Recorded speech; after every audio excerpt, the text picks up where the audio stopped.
որքան սիրելի են քո կացարանները, ով զորած Տեր, իմ անձը փափագում է, անգամ նվաղում է Տիրոջ սրահների համար, իմ սիրտն ու մարմինը ծարավի են կենդանի Աստծուն, ճնճղուկն էլ տուն գտավ,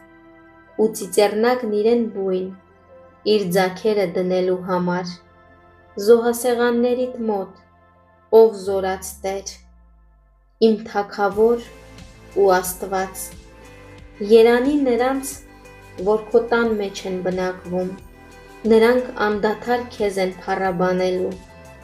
երանի այն մարդուն, ում զորությունը քեզնից է, ում սրտում քո ճամփաներն են, ով արտասուքի հովտից անցնելով ջրհորի է վերածում այն, անձրևն էլ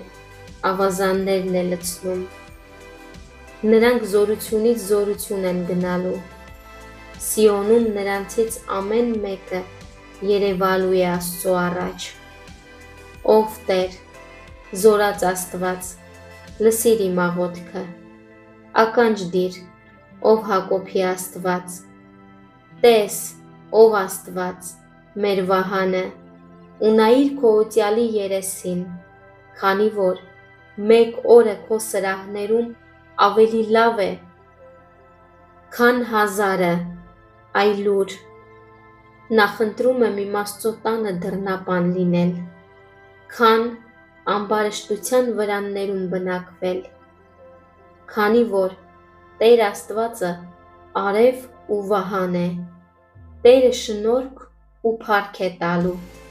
ոչ մի բարություն չի խնայելու շիտակ քայլողներից, ով զորած Տեր, օրհնյալ է այն մարդը, որ հույսը քո վրա է դրել։